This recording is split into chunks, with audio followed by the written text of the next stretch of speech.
Bonjour, bonjour, j'espère que ça va bien. Aujourd'hui, on se retrouve dans l'épisode 3 du podcast Sacré Stress qui est Es-tu stressé?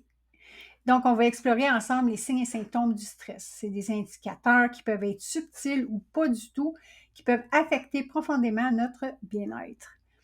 Donc, dans le premier épisode, j'ai expliqué qu'est-ce que le stress. Parce que souvent, les gens, ils savent pas soit qu'ils en vivent ou soit ils savent qu'ils en vivent, mais ils comprennent pas c'est quoi le stress. Aujourd'hui, c'est le deuxième non négociable qui est de reconnaître nos signes et symptômes du stress. Dans le cinquième épisode, on va voir le troisième non négociable qui est savoir l'origine de nos stress. En passant, on peut me retrouver en audio sur toutes les plateformes de podcast, mais aussi on peut me voir en visuel sur ma chaîne YouTube Nancy Beauchesne. Donc, moi, j'aime beaucoup le visuel, donc je vous offre ça sur ma chaîne YouTube Nancy Beauchesne. Alors, commençons en se demandant pourquoi reconnaître les signes et symptômes de nos stress. Parce qu'en les connaissant, ça va nous indiquer quand on en vit justement, puis que pour le plus rapidement, on va faire ce qu'il faut pour diminuer l'intensité. Puis ensuite, d'où ça vient ce stress-là qu'on vit, pour mieux régler la situation. OK? Fait que là, on peut voir que les symptômes et l'origine de nos stress sont vraiment imbriqués ensemble. Lorsqu'on les reconnaît, après, on se demande, c'est quoi qui me rend stressé? Donc, on va s'arrêter, on va s'introspecter, on va se demander vraiment, qu'est-ce qui vient de m'arriver? Qu'est-ce que je viens de vivre? C'est quoi la situation? C'est quoi l'événement qui m'amène à vivre ce stress-là ou que mes émotions sont dans le tapis, que je ne suis pas capable de me gérer? OK? Donc, après ça, on peut se demander aussi, depuis quand on vit ça? Parce que ça peut nous indiquer si on vit un stress aigu, chronique ou homéostatique. Ça, j'en ai parlé dans le premier épisode, qu'est-ce que le stress? Donc, pour les origines du stress, je vais en parler à l'épisode 5. Mais en premier, sachez que c'est plus facile de modifier ses comportements, ses croyances, ses émotions et ses sensations et ressentis en sachant l'origine. Comme ça, on va faire des actions qui sont spécifiques, qui sont précises pour avoir des meilleurs résultats. Parce que sinon, c'est comme si j'arrive dans un salon avec un fusil dans chaque main puis que je tire partout. C'est pas comme ça qu'on va régler la situation puis qu'on va l'adapter de manière à ce que c'est vraiment pour cette situation-là. OK? Puis on s'entend que si le stress il a pour origine, exemple, le conjoint qui n'a pas ramassé ses bas, c'est différent que si on vit un stress parce qu'on a mal de tête du matin au soir, qu'on a vécu une chirurgie, qu'on a vécu une agression. Des fois, la réponse, elle n'arrive pas comme un gros camion comme ça. Là. Des fois, ça peut être bien subtil. Parce que peut-être que ce stress-là, puis même ces symptômes-là, ils sont là depuis longtemps. Qu'on s'est même habitué à la situation, qu'on ait des symptômes, on a appris à vivre avec. Même si ça ne fait pas notre affaire, on se dit que la vie est comme ça. Les gens, des fois, ils pensent que, ben, il n'y a rien à faire. Fait qu'ils restent cloîtrés dans ça. Des fois, ça fait tellement longtemps qu'on a envie qu'on ne sait même plus pourquoi on a envie. Bon, mais le corps, lui, il sait, il n'est pas bien. Mais notre tête, elle ne sait plus. OK? Puis je dirais même que souvent, il y a des mémoires qui se sont imprégnées dans notre corps d'un stress qu'on a vécu, mais qu'on ne se rappelle plus avec la tête. Mais le corps, lui, comme je disais, lui, il s'en rappelle. Lui, le corps, il se rappelle, puis il nous fait faire des comportements qui ne sont pas adéquats. On a des croyances de protection. On a des émotions qui jaillissent sans savoir pourquoi. On a des feelings pas agréables. Puis le corps, lui, il est super intelligent. Parce que lui, le corps, il veut tout simplement vous protéger. J'ai un livre qui s'appelle Le corps n'oublie rien du psychiatre Bessel van der Kolk. C'est un spécialiste en syndrome post-traumatique. C'est un super bon livre. Puis, une fois que la mémoire est libérée du corps, j'ai plusieurs méthodes pour le faire parce que ceux qui me connaissent ou ceux qui me connaissent, ils savent que je travaille au niveau du corps. Ben, ça devient après des souvenirs. On n'a plus la charge émotive de la situation. On sait que la situation s'est passée, mais on n'a plus cette charge-là avec toutes nos émotions, tous nos stress. Fait que ça, c'est vraiment super important à comprendre. Donc, Comment on fait pour détecter les signes et symptômes du stress? Pour vous aider, je vais vous parler de plusieurs symptômes. Vous pouvez les trouver sur le net, il y a des listes. Donc, c'est pas nouveau qu'est-ce que je vais vous dire, OK?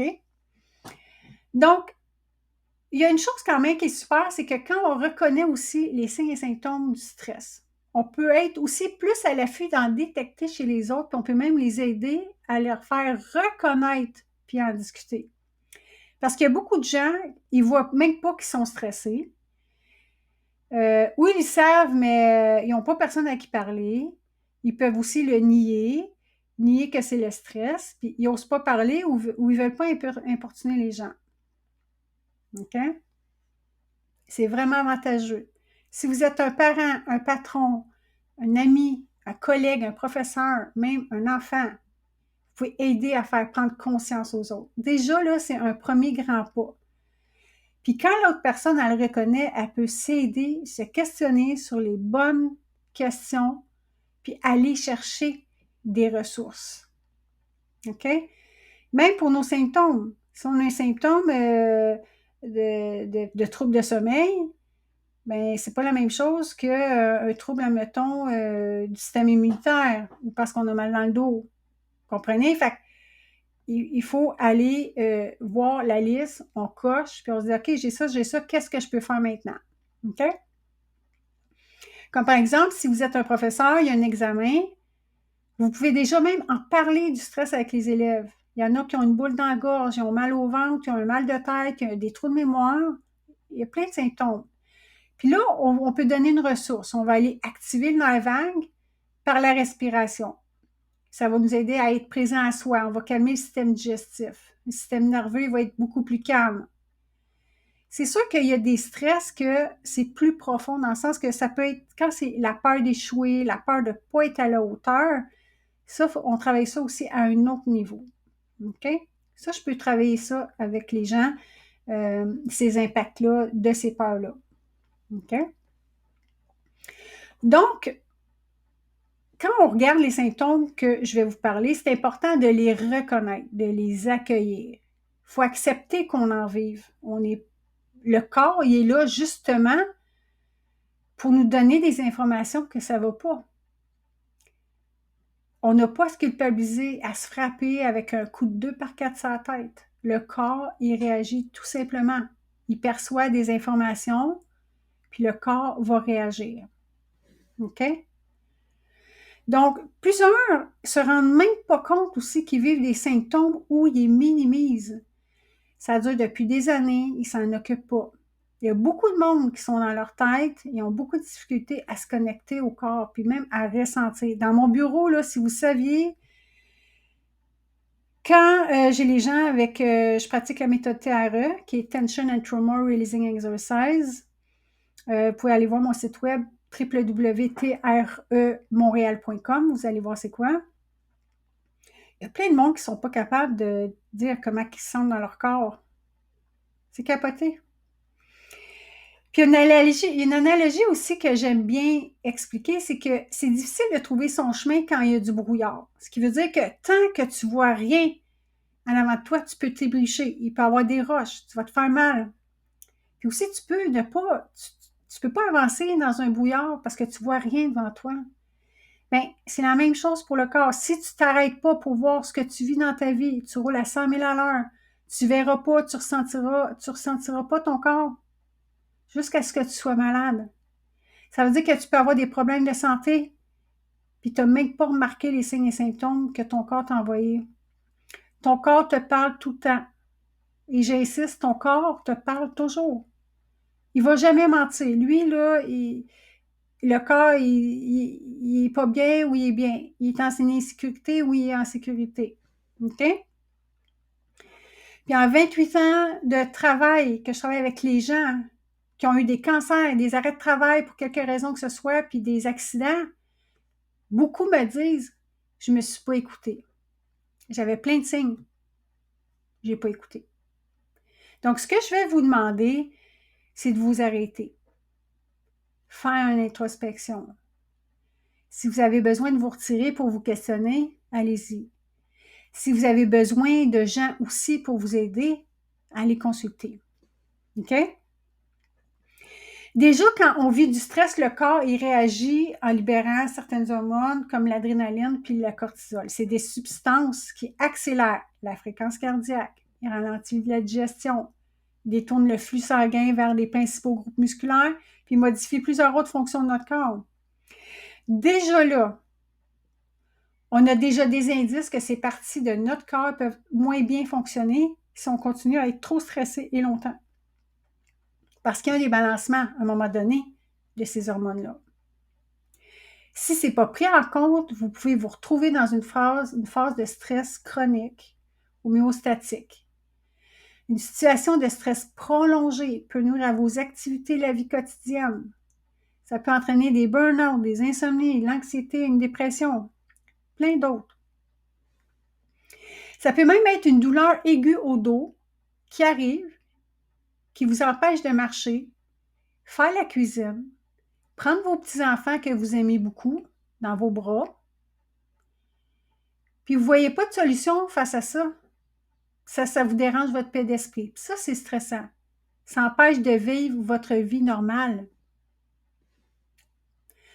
Il y a beaucoup, il y en a des nombreuses maladies mentales qui sont même aussi associées. C'est pourquoi il est essentiel de faire appel à un médecin, un psychologue, un thérapeute pour arriver à gérer votre quotidien. Oubliez jamais ça. Vous n'êtes pas tout seul. Aujourd'hui, on a plein de services. C'est peut-être pas toujours facile d'accéder à des services, mais on a des services. Puis une chose qui est importante. Pour des personnes, c'est important de parler. Ça va donner... Puis la personne qui va écouter, c'est important qu'elle écoute. La personne qui vit du stress, elle a besoin de soutien. Elle a besoin de soutien. Puis même si vous ne parlez pas, au moins, vous l'écoutez. C'est important. OK? Donc, il y a des principaux symptômes du stress. Il y a un facteur qui peut être il y a un facteur de stress qui peut être quelque chose qui se produit qu'une seule fois, puis aussi des fois ça peut être de courte durée, mais aussi des fois ça peut se produire sur plusieurs fois, puis sur une longue période de temps. Les deux, ils peuvent entraîner un certain nombre de symptômes qui peuvent être autant de nature physique, émotionnelle, psychologique et comportementale. Mais les principaux sont ce que je vais vous dire. Après, je vais vous décrire certains de ces symptômes-là. N'oubliez pas, à la longue, le stress, s'il n'est pas maîtrisé, ça peut nuire au bien-être de votre santé. Donc, il peut y avoir des changements d'humeur. Ça, c'est un des signes que beaucoup qui est vécu dans les couples. Parce que j'ai déjà fait un sondage et un des symptômes, des réactions qu'il y avait pour les couples, c'était les changements d'humeur. Les inquiétudes constantes, les sueurs, la diminution ou augmentation de l'appétit, des mal de tête, des problèmes digestifs, des troubles du sommeil, le bruxisme, le grinchement de dents qu'on appelle. On peut avoir l'impression que la batterie est faible, on a peu d'énergie. On a l'agitation, on a des tensions musculaires, on peut vivre une dépression ou un burn-out. On peut vivre aussi un problème de diminution du désir sexuel, vertige, l'anxiété, l'irritabilité, incapacité à se détendre. Ça, je vois ça énormément. Tension musculaire, en particulier au niveau du cou, des épaules. Tremblement, des difficultés dans nos relations. On peut avoir aussi tendance à s'isoler, difficulté à gérer ses émotions, une perte d'estime de soi, de l'absentéisme au travail. Il y a plusieurs raisons qu'on peut avoir l'absentéisme au travail. La réduction de la performance. Ça, c'est une liste que je vous donne, mais on peut les décrire encore plus. Là, je vous donne des mots. Là, je vais en décrire certains certains qui sont principaux. Et puis, après ça, vous allez pouvoir faire ce que vous voulez avec ça. Donc, dans les signes physiques du stress, il y a des tensions musculaires, ben c'est dans certaines parties du corps, qui peut être le cou, les épaules, le dos. C'est souvent ça. Moi, en massothérapie, ça fait quand même 28 ans que je fais ce travail-là. Ben, c'est les principales zones. OK? Mais on peut en avoir ailleurs aussi. Il y a aussi des tensions et des douleurs qui peuvent être persistantes. Donc, pour détecter ces tensions-là, il faut prendre quelques instants pour se concentrer sur notre corps. Il faut les remarquer, les ressentir. Si on est toujours en mouvement, on pourra pas tout, on peut en se ressentir. Mais quand on est en arrêt, on ressent beaucoup plus notre corps. Un autre symptôme physique, c'est le problème de sommeil qui peut être perturbé. Ça peut entraîner des difficultés à s'endormir, des réveils fréquents pendant la nuit ou un sommeil non réparateur ou des difficultés à s'endormir. Ça peut vraiment contribuer à l'épuisement et à de la fatigue chronique. Donc, pour détecter ces problèmes-là, tenez un journal de sommeil où vous les enregistrez. Vous enregistrez vos habitudes de sommeil. Puis, il y a des spécialistes pour ça aussi qui peuvent vous aider. Il y a aussi les troubles gastro-intestinaux, OK, qui peuvent entraîner des maux d'estomac, des ballonnements, des diarrhées, des constipations, des barres dans le ventre. Ça amène vraiment des sources d'inconfort et d'irritation. Parce que, tu sais, admettons, là, vous avez des ballonnements, c'est assez stressant, hein? Tu sais, il n'y a pas juste le bruit puis la senteur, tu sais, mais on veut s'isoler, on veut pas, on n'aime pas trop ça. Donc, si vous voyez des changements dans ces habitudes-là, allez voir un médecin. Ou il y a des naturopathes aussi qui peuvent vous aider. Il y a aussi les problèmes de peau, l'acné, l'eczéma, le psoriasis. Ça peut aggraver le stress, puis ça peut même provoquer une gêne physique, une altération de l'estime de soi, de l'isolation. Hein, on veut s'isoler. Dans les symptômes émotionnels du stress, on a l'anxiété, la nervosité. Donc, ça peut même être aussi de la panique. Mais c'est pas facile nécessairement de gérer ces situations-là. OK? Si vous sentez que vous êtes constamment tendu sur le qui-vive, ça peut être un signe du stress. Ça peut même être accompagné de pensées catastrophiques, des craintes qui sont vraiment irrationnelles. Allez consulter. Vous pouvez vivre de l'irritabilité et de l'agitation. Ça va affecter votre humeur. Puis, ça rend irritable. Puis, facilement, on peut être contrarié. OK? C'est pas drôle parce qu'en plus, quand on vit ça, ça a un impact dans le couple, dans la famille, avec ses collègues. Ça a une répercussion directe. C'est pas juste avec vous que vous ne vous sentez pas bien, mais alentour, tout votre environnement, votre relation à l'environnement puis aux autres. OK? Donc, si vous voyez que vous agissez de manière excessive à des situations qui sont bien mineures, puis vous sentez toujours ces nerfs, ben vous avez une difficulté, vous avez du stress, là, tu sais. Ça peut être d'autres choses aussi qui vont amener ça. Hein, on a tous vécu des expériences personnelles dans notre vie qui fait qu'on peut être plus sur le gun ou pas, OK? Donc, ça peut vraiment avoir aussi une difficulté à gérer les émotions. Aussi, il peut y avoir un sentiment de tristesse puis de dépression, OK? Le stress prolongé peut amener la tristesse, du désespoir, de la dépression. Vous pouvez sentir une baisse de morale, une perte d'intérêt pour des activités que vous aimez, puis ça affecte votre qualité de vie globale. Allez consulter. Il y a aussi les symptômes psychologiques du stress. Donc, mettons, une difficulté de concentration sur les tâches. Tu as de la misère à rester sur la tâche. Tu as de la misère à traiter l'information de manière efficace. OK? Donc, ça peut affecter les performances au travail, à l'école, dans vos conversations. Il y en a même aussi qui ont des pensées qui sont obsessionnelles. Ils vont ruminer constamment sur des problèmes qui peuvent être réels ou même imaginaires. Hein, ils se font des scénarios. Ils ressassent les mêmes pensées encore. Ils ont des préoccupations. Fait que ça augmente vraiment le niveau de stress et d'anxiété. Il y a aussi les pertes de mémoire. Hein? Le stress va affecter la mémoire. Ça nous rend plus susceptibles d'oublier des informations qui sont des fois importantes, qui ont des détails spécifiques. Ça, c'est bien frustrant. C'est assez stressant. Les problèmes de santé associés au stress, il peut y avoir les problèmes cardiovasculaires. Donc, le stress chronique peut augmenter le risque de développer des maladies cardiovasculaires. Ça ne veut pas dire que vous allez en avoir, mais ça augmente le risque. L'hypertension artérielle, des maladies coronariennes, des accidents, des AVC. C'est important de surveiller votre tension artérielle, de prendre des mesures pour réduire votre stress, pour protéger votre santé cardiovasculaire. Allez voir le docteur, faites des examens annuels. Allez faire prendre votre pression. Je pense même dans les pharmacies, je ne sais pas s'il y en a qui ont des infirmières, là, vous pouvez aller faire prendre votre pression. Ça peut causer aussi un affaiblissement du système immunitaire.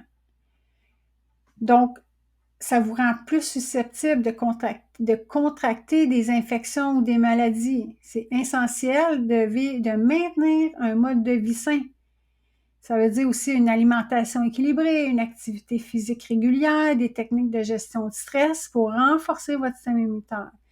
Il y a plein de professionnels adaptés pour tous ces besoins-là. Aujourd'hui, on n'a plus de raison de dire que ça n'existe pas. Il y a aussi les troubles mentaux, le stress chronique, ça peut augmenter le risque de développer des troubles mentaux tels que l'anxiété, la dépression, les troubles d'humeur. C'est important d'aller chercher du soutien professionnel si vous ressentez ces symptômes-là qui persistent en détresse émotionnelle ou mentale. On ne veut pas que ça aille jusqu'à un suicide.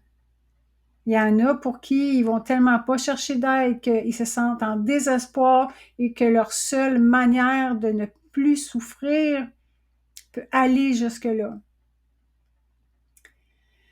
Donc, il y a des options pour analyser vos symptômes de stress.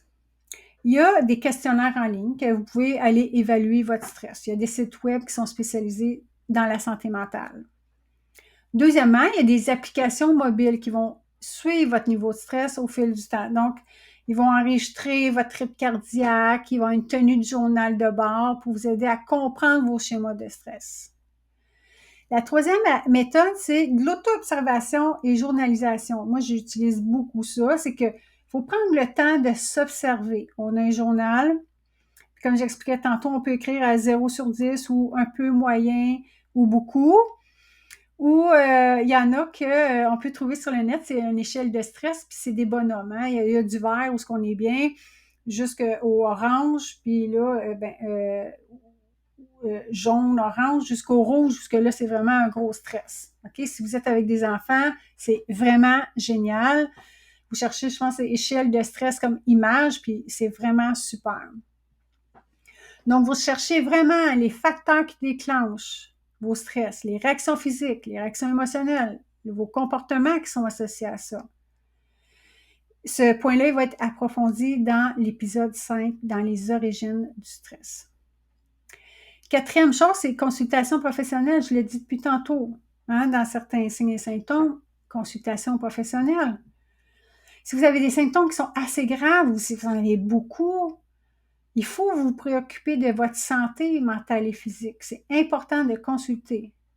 Que ce soit un docteur, un psychologue, un psychiatre, un thérapeute, n'importe qui peut vous aider. OK? Il faut évaluer votre niveau de stress, élaborer un plan pour être capable de vous sortir de ça. OK? Il y en a qui disent « Ah, je suis capable. » Mais à un moment donné, le corps, c'est lui qui va gagner.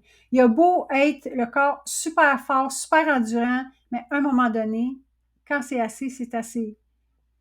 J'ai une amie, à un moment donné, elle, son corps, il a arrêté. Elle n'était plus capable de bouger. Elle était des mois alitée. Tellement que son stress était dans le tapis puis elle n'arrêtait pas. C'est assez épeurant. Donc, choisissez l'option qui vous semble la plus appropriée en fonction de vos besoins, vos préférences personnelles. N'oubliez jamais que reconnaître et analyser vos symptômes et signes de stress, c'est le premier pas vers une meilleure gestion pour le gérer. Aussi, je vais mettre le lien en bas. Il y a un tableau que j'adore. C'est pour voir les différents événements de notre vie dans l'année qu'on a vécu. Il va y avoir un chiffre, là, vous allez pouvoir faire une addition. C'est une échelle d'évaluation du stress. Ça date de 2003, mais je trouve ça tellement pertinent. C'est l'Association canadienne pour la santé mentale de Chaudière-Appalaches Je vais vous le mettre. C'est vraiment super intéressant. Moi, là, je ne suis pas une psychologue. Je ne vais pas interpréter puis analyser vos réponses. Là. Arrivez-moi pas avec Nancy, j'ai ça. Moi, c'est pas mon travail. Moi, je travaille au niveau du corps, puis au niveau de la compréhension du stress, ou comprendre votre corps. Puis j'ai des techniques, j'ai des méthodes pour vous aider pour justement diminuer ces intensités-là à mieux gérer. Mais si vous avez besoin d'une évaluation, allez voir un psychologue ou un médecin qui vont être qui sont plus appropriés pour ça. OK? Donc, je l'ai mis à titre indicatif pour que vous puissiez vous-même savoir où vous en êtes avec les répercussions des changements qui sont survenus dans votre vie. OK? Donc, on a exploré les signes et symptômes du stress, qui peuvent être subtils ou pas subtils du tout, OK? Qui peuvent affecter votre bien-être mental, physique, émotionnel et relationnel. Les relations, que ce soit face à vous, avec vous-même, avec les autres, puis votre environnement. Il ne faut jamais oublier ces trois relations-là. La relation à soi, la relation aux autres et notre environnement. OK? Il ne faut jamais oublier que notre stress va vraiment impacter nos relations. Donc, quand on reconnaît ces signes et symptômes-là, vous pouvez prendre des mesures pour mieux gérer votre stress, mieux gérer vos émotions, puis améliorer votre qualité de vie, je vous le dis. C'est la base. OK? On a vu aussi que les problèmes de santé sont associés, ils peuvent découler d'un stress chronique. Il y en a d'autres, il y en a plein d'autres. J'en ai dit quand même une bonne liste. Allez voir sur le net s'il y en a qui sont des vôtres. Je vous encourage à rester vraiment attentif à votre corps. C'est vraiment l'écoute de son corps, de votre esprit. Faire des tests annuels avec votre médecin. Puis une fois de temps en temps, allez voir quelqu'un pour vous aider. Aller chercher de l'aide, c'est pas être faible. C'est justement être responsable de sa santé physique, émotionnelle et psychologique. Pour ce qui est de gérer son stress, avoir des outils, des techniques, des méthodes à utiliser, on va le voir dans l'épisode 7. Et puis, je vais vous en donner. Il faut aller cultiver cet état de calme, de sécurité, de confiance, de bienveillance face à soi-même dans sa vie quotidienne, même s'il y a des stress. Je l'ai expliqué dans l'épisode 1. Le stress, il est important. Il est là pour notre survie, pour nous protéger. Il faut savoir entrer en lien avec lui, puis le réguler. OK? N'oubliez pas aussi que vous n'êtes pas seul dans ce voyage-là pour mieux comprendre et gérer votre stress. Je suis là. Il y a des intervenants qui sont là si vous avez besoin d'aide. Vous avez aussi, si vous avez des amis, parlez-en. OK? Fait que c'est vers la fin de l'émission, je vous encourage à partager cette émission-là avec des gens peut-être qui en ont besoin. Puis aussi, même s'abonner au podcast Sacré Stress. Si vous avez besoin d'aide, je prends des gens en individuel. Vous pouvez me rejoindre au info@nancybeauchesne.com. Le lien va être dans le descriptif. Puis, merci beaucoup d'avoir écouté cette émission-là. Parce que c'est important, c'est vraiment la base. Puis moi, ce que je vous donne, c'est vraiment avec mon cœur, puis c'est vraiment pour vous aider. Donc, rejoignez-nous au prochain podcast où on va explorer d'autres aspects fascinants. Alors, prenez soin de vous et je vous dis à bientôt.